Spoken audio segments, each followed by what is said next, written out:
এর মধ্যেই শেষ করব। এই সরকার, আমার এলাকার কথা আমি নাই বলি, আমার মাননীয় প্রধানমন্ত্রী আমার এলাকার নির্বাচনের আগে গিয়েছিল, উনি ওই নির্বাচনে আমি দাবি করেছিলাম, উনি বলছে করে দিবে, আমার বিশ্বাস আছে আস্তে আস্তে ইনশাল্লাহ, সেই জন্য বললাম না, এলাকার লোকজনও জানে করে দিবে ইনশাল্লাহ।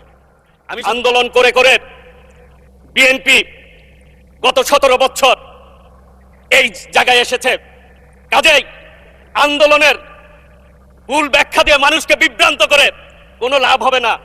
আপনারা 96 সালে ভুল করেছিলেন, আওয়ামী লীগকে ক্ষমতায় আসার সুবিধা করে দিয়েছিলেন, এখনো ভুলের রাজনীতিতে আছেন।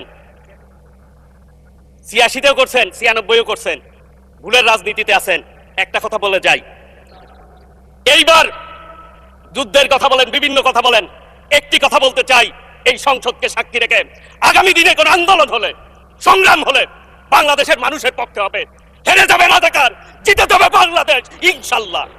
কাজেই আগামী দিনে আসুন ঐক্যবদ্ধভাবে এই সংসদকে জনগণের প্রত্যাশা অনুযায়ী আমরা আমাদের বিবেককে সামনে রেখে আমরা কাজ করি।